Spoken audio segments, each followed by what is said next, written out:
بسم اللہ الرحمن الرحیم۔ عزیزان گرامی، السلام علیکم۔ غالب کا خصوصی مطالعہ، اس میں آج 5ویں گفتگو پیش خدمت ہے۔ بہت امید ہے کہ آپ اپنے تعلیمی معاملات کو ساتھ ساتھ دیکھ رہے ہیں۔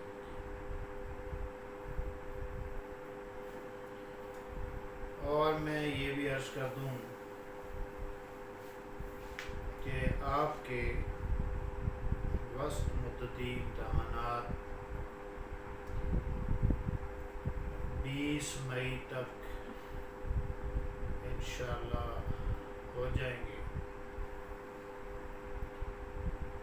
تو اس سے پہلے ہم کوشش کریں گے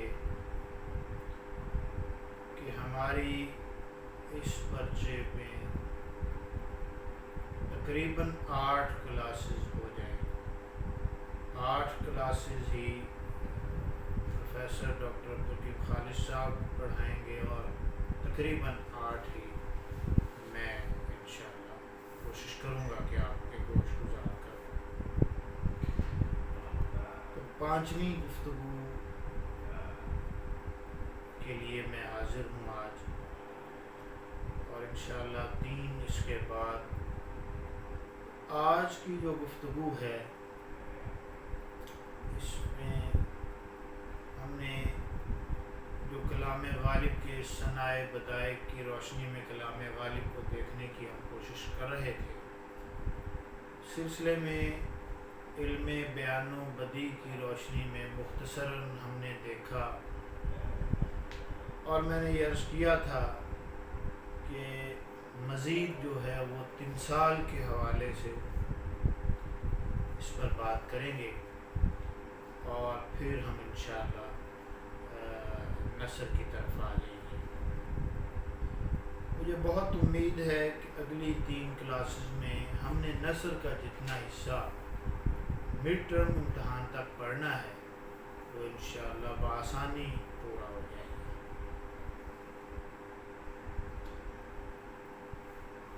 دیکھیے،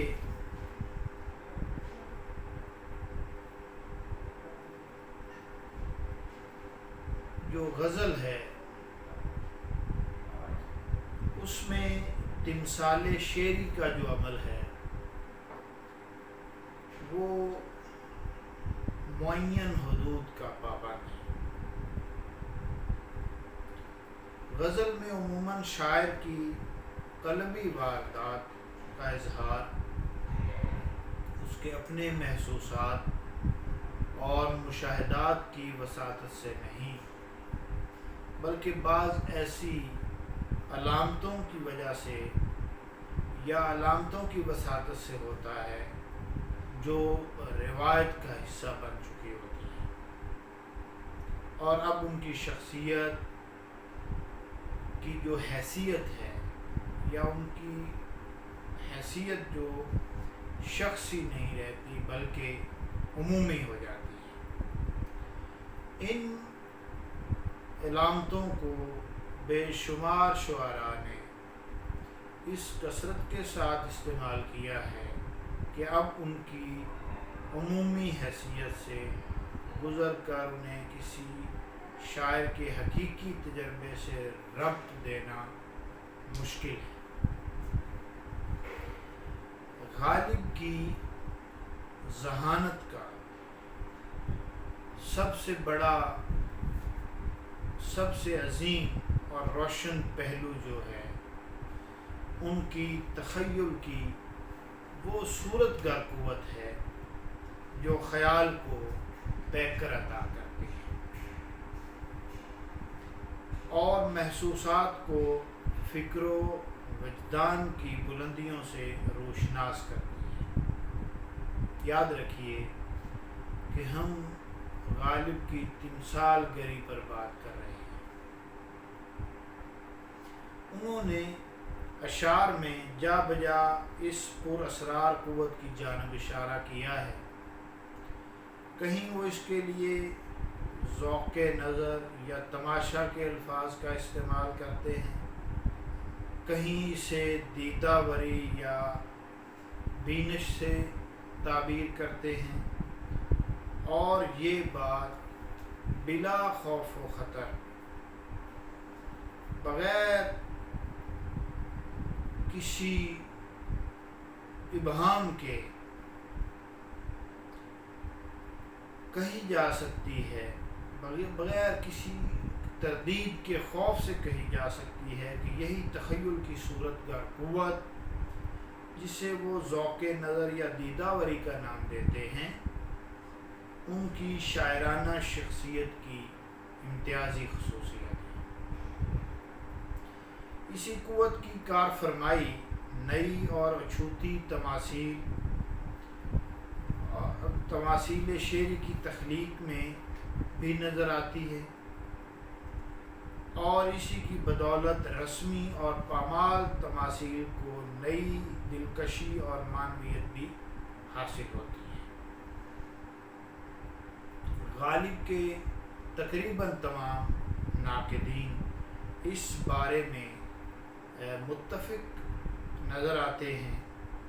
کہ حکیمانہ فکر اور شاعرانہ بصیرت کا مکمل امتزاج ان کی شاعری میں یا ان کی شاعری کی امتیازی خصوصیت ہے۔ یہ ایک بدیہی حقیقت ہے،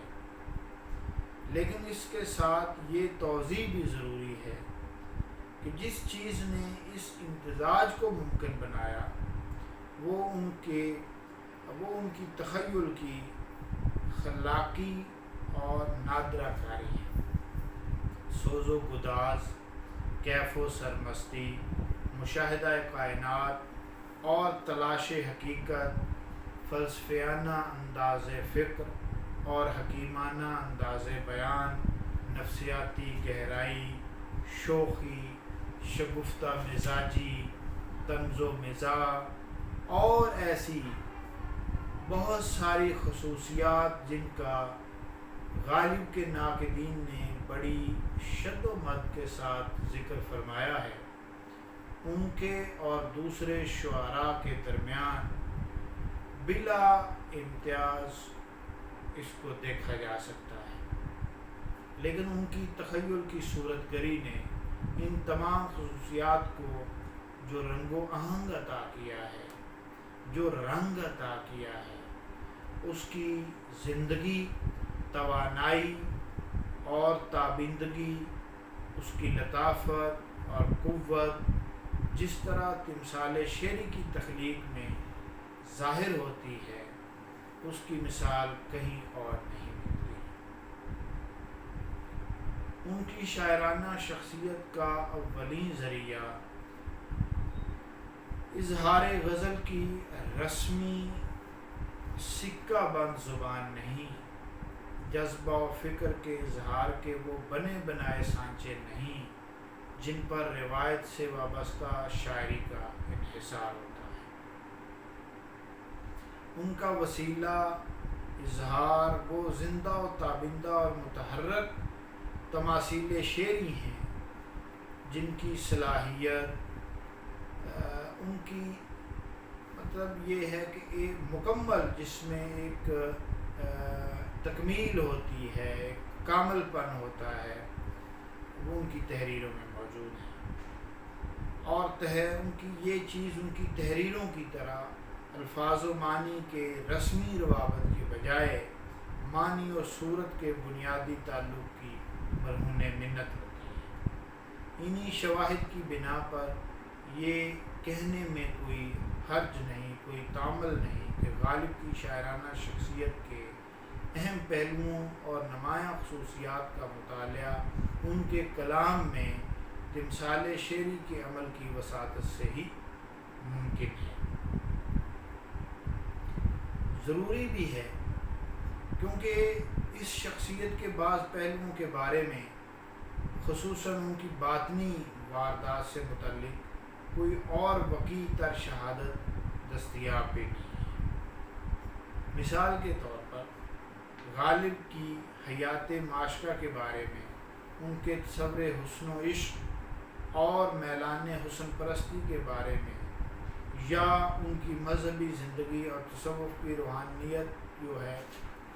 یا تصوف کی روحانی واردات جو ہے، اس کے ضمن میں ان کی سوانح حیات سے ماخوذ شہادتیں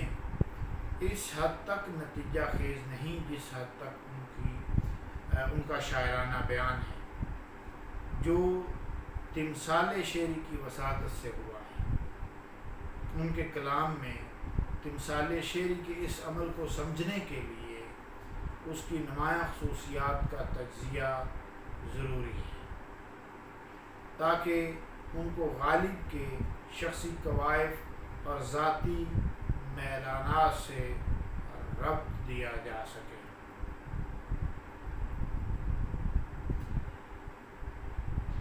کلام غالب میں تمثال شعری کی امتیازی خصوصیات وسعت و فراوانی، ہماگیری، تازگی و ندرت، وضاحت اور تابناکی، حرکت، حرارت، توانائی، پہلوداری، رنگا رنگی اور گہرائی ہے۔ انہی خصوصیات کی بدولت غالب کی تمثال شعری میں گہری معنویت اور دور رس دلالت پیدا ہوئی ہے۔ اب اس سلسلے میں ان کا ایک اپنا دعویٰ ہے کہ گنجینہ معنی کا طلسم اس کو سمجھیے جو لفظ کے غالب میرے اشعار میں آوے، محض تعلی جو شاعرانہ ایک تعلی ہوتی ہے وہ نہیں، بلکہ ایک صاحب شعور فنکار کا اپنے فن پر محاکمہ معلوم ہوتا ہے۔ غالب کی تمثال سازی کی یہ خصوصیات اس طرح باہم مربوط ہیں کہ ان میں سے ایک کو جدا گانا یا ایک کو جدا گانا عنوان دے کر اس پر بحث کرنے میں غیر ضروری طوالت اور تکرار مباحث کا اندیشہ ہے، لیکن گفتگو کی سہولت کی خاطر کسی حد تک اس تحلیلی طریقہ کار کا سہارا لینا بھی ناگزیر ہے۔ اس لیے مناسب معلوم ہوتا ہے کہ غالب کے مزاج و طبیعت کے خاص رجحانات کے حوالے سے ان کی تمثال سازی کی خصوصیات کی چند مثالیں پیش کر دی جائیں، یا پہلے بھی میں نے کچھ چند چیزیں بتائی ہیں۔ 2-4 خصوصیات تمثال شعری کے حوالے سے اور سن لیجئے، انشاءاللہ یہ موضوع مکمل ہو جائے گا کہ غالب کی تمثال سازی کی پہلی خصوصیت نمایاں جو ہے، جس کی جانب پہلے ذکر بھی میں نے کیا ہے، ان کی غیر معمولی وسعت و فراوانی، ان کی شخصیت کی جامعیت اور ہمہ رنگی کا نتیجہ ہے۔ یہ ساری چیزیں، اس خصوصیت کا سرچشمہ شاعرانہ تجربے کی وہ ہماگیری ہے جو زندگی کے تجربات و مشاہدات و کیفیات کو ایک غیر منقسم وحدت اور اس کلیت کے طور پر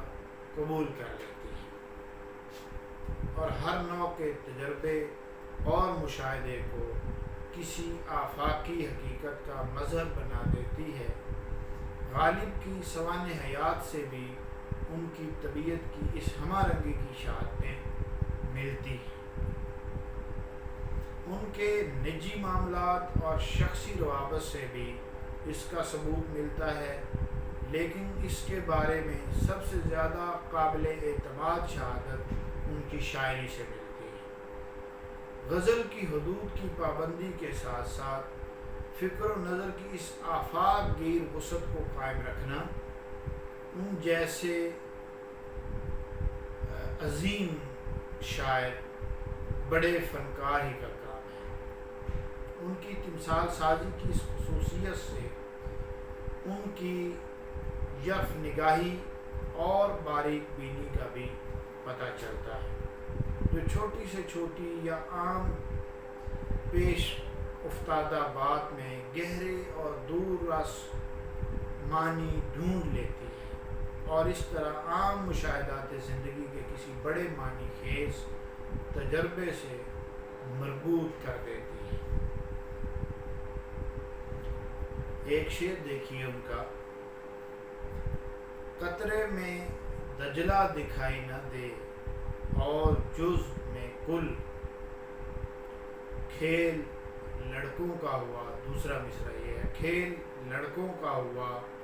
دیدہ بینا نہ ہوا۔ دیکھیے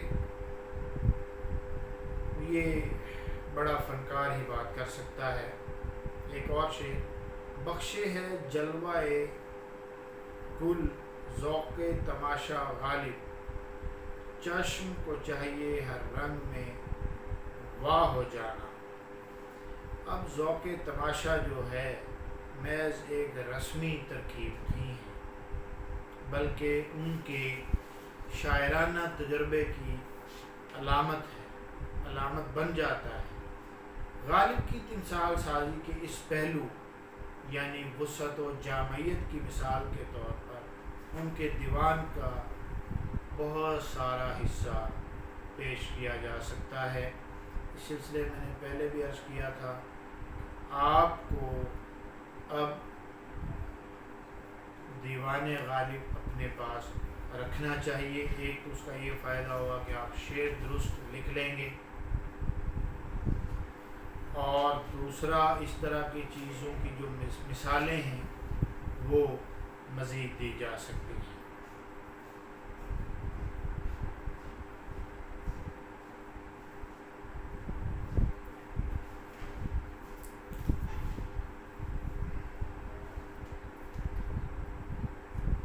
اس سائز کا دیوان میں نے پہلے بھی یہ دکھایا تھا آپ کو کہ نصابی ضرورت اس سے بھی پوری ہو سکتی ہے۔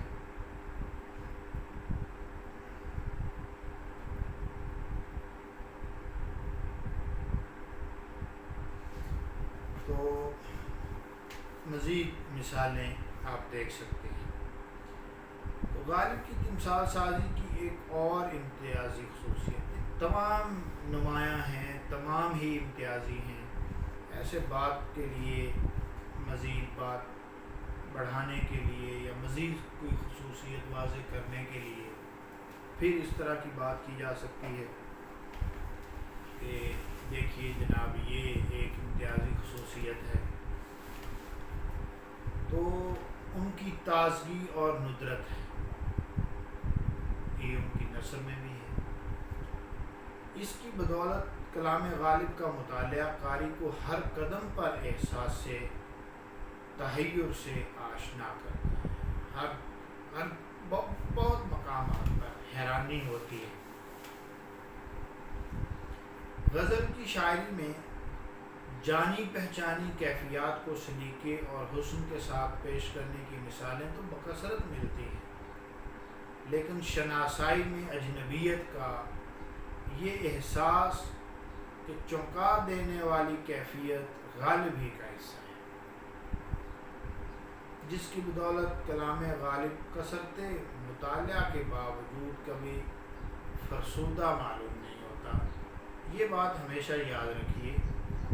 کہ جو کلام اہمیت کے اعتبار سے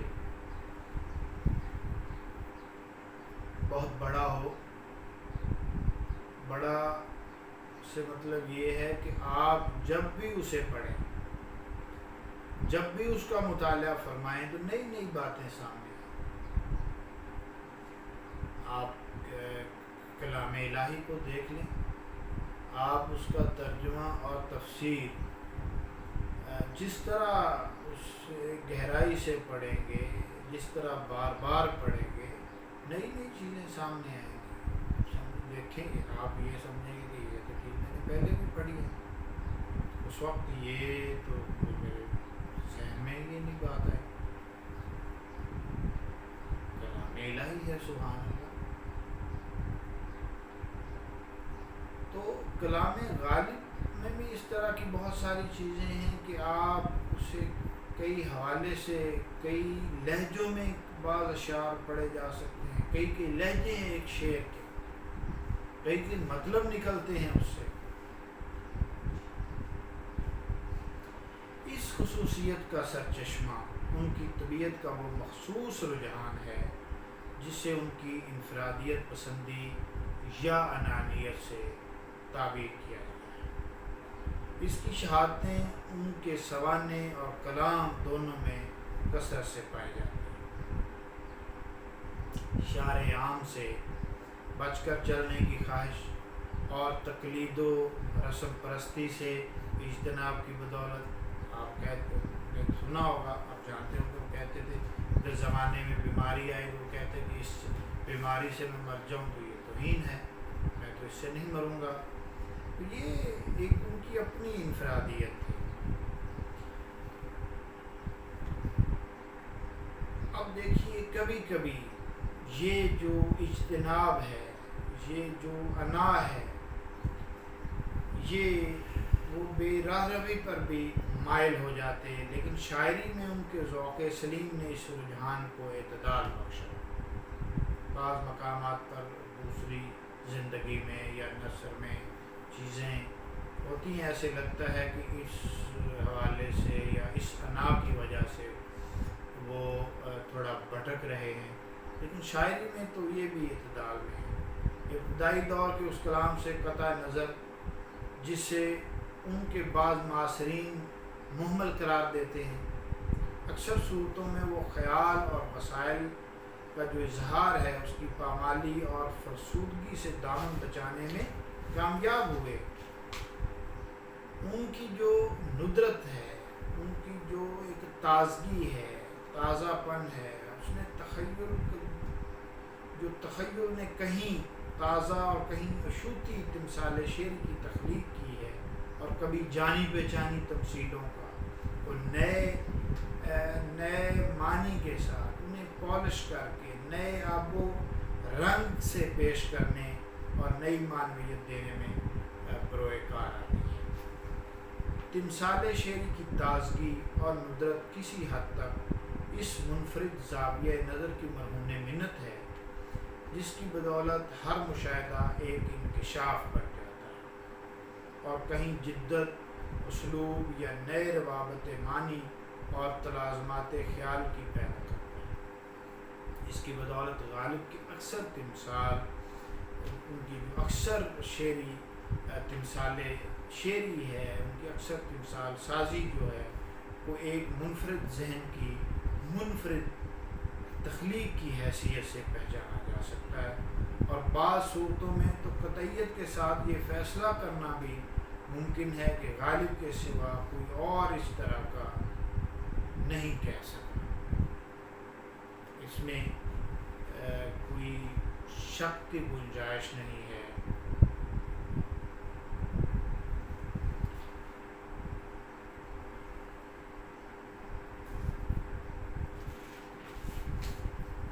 ایک آدھ شعر میں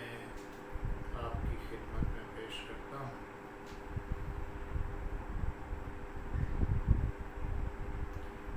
دیکھیے شعر دیکھیے کہ نظارے نے بھی کام کیا وہاں نقاب کا،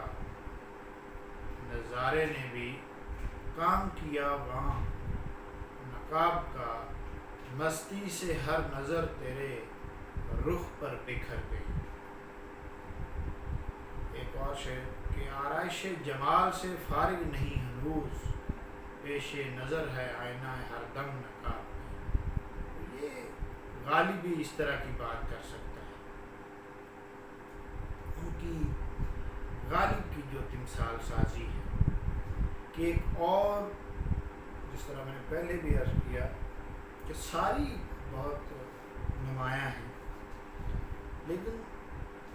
ایک اور جاذب توجہ جو ہے، نمایاں خصوصیت، وہ شدت تاثر ہے۔ آپ ان کو الگ الگ بھی اپنے سوال میں لکھ سکتے ہیں۔ اور ذکاوت حس کی وہ کیفیت ہے جس کی بدولت عام اور پیش پا افتادہ تمثال بھی شدید جذباتی یا حسی تجربے کے اظہار کا ذریعہ بن جاتی ہے۔ جو حسیت ہے حالی نے اس کے لیے اصلیت کا لفظ استعمال کیا، تو غالب کی تمثال سازی کے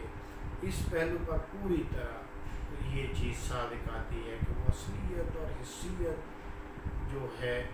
وہ اس کا شدت تاثر میں بہت نمایاں ہے۔ ان کے کلام میں جذبے یا خیال کی سطح کتنی ہی بلند کیوں نہ ہو، ان کی تمثال شعری حسی تجربے سے تعلق کی نشاندہی پر ہی ہے، قائم ہے، اور اس تجربے کی ترفیع بھی ہے۔ ان کے سوانح حیات میں نے پہلے بھی عرض کیا، اور کلام سے اس عمر کی اشاعتیں کثرت سے ملتی ہیں کہ فکر و نظر کی بلندی کے باوجود غالب حسی لذتوں سے بے نیاز ہونے کے قائل نہ تھے، اور اس حالت میں بھی جب عالم خیال کی رنگینی اور رعنائی ان کے ذہن کو مسحور کرنے لگتی تھی، ان کے قدم زمین پر مضبوطی کے ساتھ جمے رہتے تھے۔ مادی عوامل اور ذہن انسانی پر ان کا اثر غالب کی نظر میں ایسی حقیقتیں تھیں جن سے ماض ممکن نہ تھا۔ متصوفانہ جو افکار کے زیر اثر وہ کبھی مظاہر کے وجود کا انکار بھی کر دیتے تھے۔ ہاں، شعر ہے کہ ہاں کھایو مت فریب ہستی، ہر چند کہیں کہیں کہ ہے نہیں ہے، لیکن قرائن سے یہ معلوم ہوتا ہے کہ ان کا اپنا مسلک نہ تھا، ایک خاص نقطہ نظر کی ترجمانی کی کوشش تھی جس سے انہیں نظری طور پر دلچسپی تھی۔ اس کے برعکس ان کے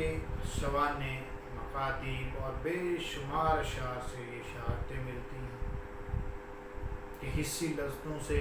وابستگی کا رجحان ان کی زندگی کے ہر دور میں نمایاں ہے۔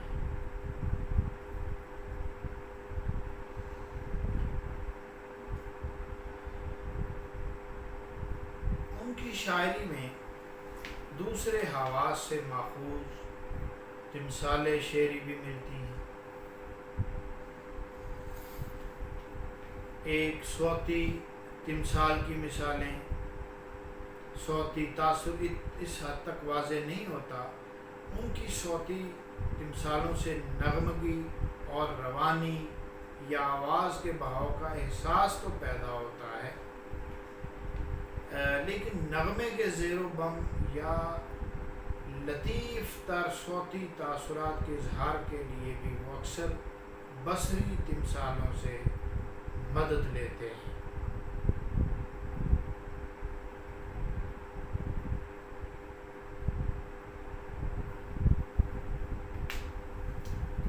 اب اس کے علاوہ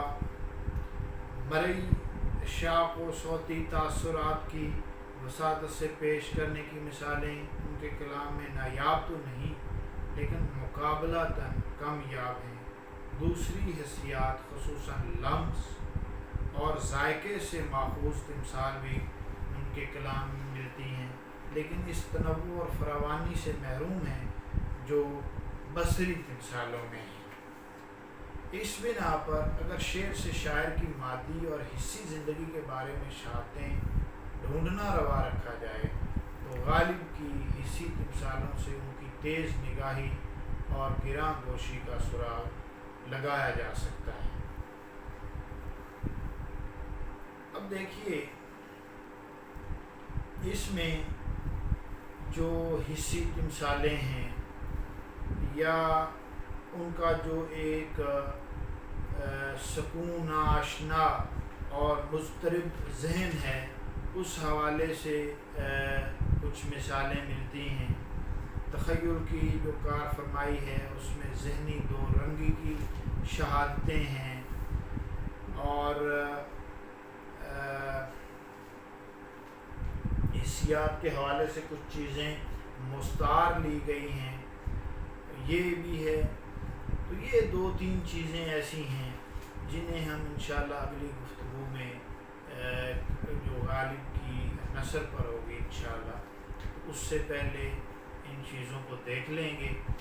تو ساتھ ساتھ پھر نثر پر بھی بات ہو جائے گی، تو یہ موضوع بھی ہمارا مکمل ہو جائے گا کہ کلام غالب میں جو تمثال سازی ہے یا تمثیلی رنگ جو ہے اس میں کیا کیا چیزیں آتی ہیں۔ میں نے کوشش کی ہے کہ وہ تمام چیزیں دیکھ لی جائیں جو تمثال سازی کے حوالے سے ہم کلام غالب میں دیکھ سکتے ہیں یا جن کا ذکر کیا جا سکتا ہے۔ چند باتیں رہ گئی ہیں اس گفتگو میں، وہ انشاءاللہ اگلی گفتگو میں پہلے وہ دیکھیں گے اور پھر غالب نثر پر بات کریں گے۔ تب تک کے لیے اجازت دیجیے، خدا حافظ۔